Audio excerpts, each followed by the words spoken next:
Hello les gens, asseyez-vous, on va parler. Les Quick Sips, ce sont des infos rapides, des updates ou des rumeurs que je vous partage en seulement quelques minutes. Likez, partagez, abonnez-vous, c'est le seul moyen d'être à jour sur les gossips. Tiffany Haddish et Common ont annoncé il y a quelque temps leur rupture, alors qu'ils étaient ensemble depuis environ 1 an. Je sais pas si c'est un couple qui comptait pour vous, mais perso j'avoue que je les aimais bien ensemble, et j'ai pas apprécié leur rupture. En fait, j'ai une énigme pas très compliquée qu'on va tenter de résoudre ensemble. Essayons de comprendre c'est quoi le problème de Common exactement.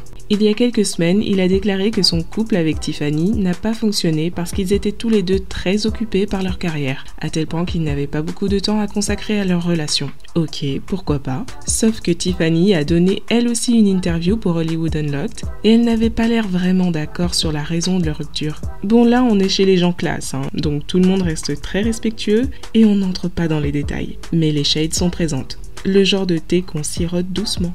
How do you feel about it being over? I'm fine with it. It's gonna be new opportunities. I miss him. I miss him from time to time, but I think with any relationship, an intimate relationship that you might have, you miss them, but I'm fine with it. It's cool. He said in the interview that the reason why it was ending was because of busy schedules. I didn't want to be rude in the interview, but come on now. That doesn't make sense because you're both famous, you're both busy, you both have schedules. Right. What did you think about that?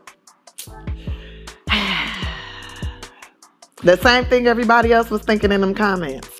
He might be the type of person that never really settles with somebody. He's like a bee going from flower to flower to flower.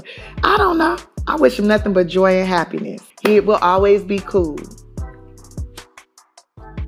Were you angry when you saw his answer? I was disappointed. I was very disappointed. I was like, oh, okay. Because that's not what you told me, but okay. Wait, well, what did he tell you? You know what? That's between us. Do you feel like you fed the relationship enough? I gave it what I had. I feel like you're busy, but you make time. Every call I call, you answer every time I need. Yeah, I make time for the people I want to make time for. You make time for what you care about, right? So, and that's all I have to say.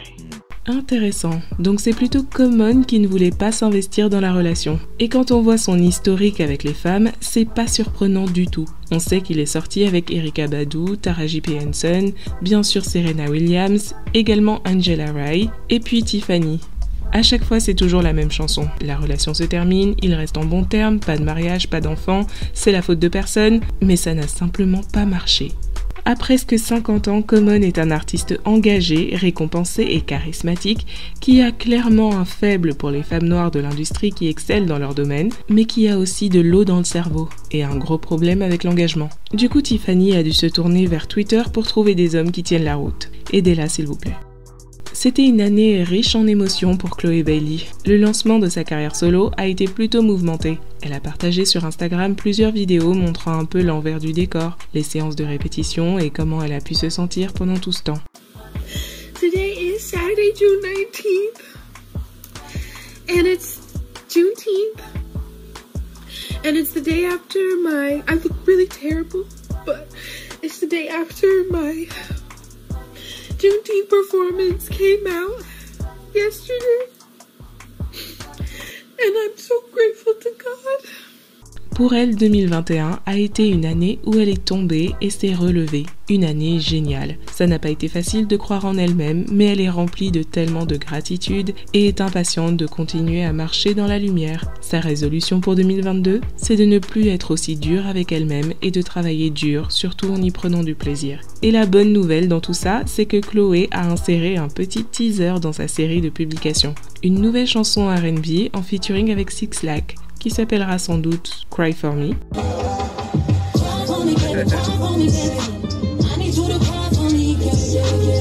La vibe a l'air bien, le clip aussi, moi j'attends de voir, mais j'ai déjà bien aimé l'extrait. C'est vrai qu'on entend beaucoup Beyoncé dans la façon de poser de Chloé, parfois c'est assez troublant, mais ça c'est quelque chose qu'il va falloir accepter je pense. Dans son premier album avec Ali, c'était déjà le cas, et ça m'a pas dérangé, tant qu'elle garde son identité. Allez, 2022, on croise les doigts.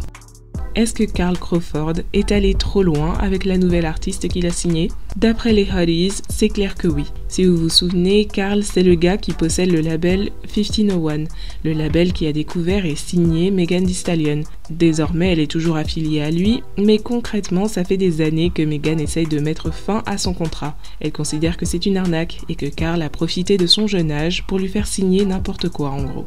De son côté, Karl ne veut pas lâcher le morceau, en fait il veut son retour sur investissement. Car juste au moment où Meghan a commencé à avoir du succès, c'est là où elle a voulu partir chez Roc Nation. Bref, leur procédure est en cours et même après tout ce temps, Karl a encore en travers de la gorge ce que Roc Nation lui a fait, ou est en train de lui faire. Il y a quelques semaines, il a dit « 3e année et je suis toujours en train de me débattre dans ces conneries de procès. À tous les CEO en devenir, faites bien attention à tout ça, car cela pourrait très bien vous arriver à vous aussi un jour. Ils essayent de vous faire crouler sous le système judiciaire dans l'espoir de vous faire plier. » Tout ça pour dire que cette histoire avec Meghan est bien présente dans son esprit. Bref, donc là récemment, Karl a signé une nouvelle rappeuse dans son label, une certaine Martina Marie. Elle rappe et elle chante, et elle est très provocante dans son style, si on peut dire ça comme ça. Un peu comme toutes les rappeuses de nos jours. Ça va, elle a quand même du talent. De toute façon, on peut dire ce qu'on veut, mais Karl ne signe pas vraiment de mauvais artistes. Par contre, son problème à Martina, c'est son trouble de l'identité. Car sur Instagram, elle s'est appelée The Martina Marie.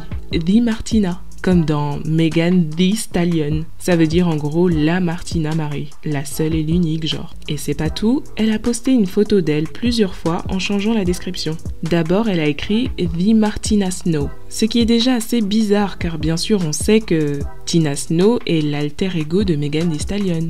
Là clairement il n'y a pas de confusion possible. Ensuite elle a remplacé ça par It's Martina Snow. Ça veut juste dire c'est Martina Snow. Mais à cause de ses troubles de l'identité là, et j'imagine comme elle voyait que les fans de Meghan commençaient à l'insulter, elle a encore changé et elle a mis « C'est le jour de Martina Snow l'original, les vrais trucs des enfants de l'hiver. Qui va me corriger ? Ah oui, personne. » Et puis finalement, la version définitive, elle a mis « Ok, vous avez gagné. » Mais c'est quand même des bails de Martina Snow, donc bah ouais, les vrais trucs des enfants de l'hiver. Clairement, elle répondait aux fans de Meghan qui l'insultaient sur les réseaux à cause de son premier post. Vous avez commencé, donc n'arrêtez pas. Mise à jour, je n'effacerai rien. N'essayez pas de me pressionner si vous voulez pas que je fasse ma gamine. Je sais pas trop ce que vous en pensez. Est-ce que Martina doit s'acheter une vie ? Est-ce qu'elle veut promouvoir son nouveau son Daddy en créant la controverse ? Par le passé, on a déjà accusé Karl de vouloir signer des clones de Meghan. C'est ce qu'on lui a dit quand il a signé Erika Banks. Avec le temps, les gens se sont rendus compte que même si elles avaient des similitudes,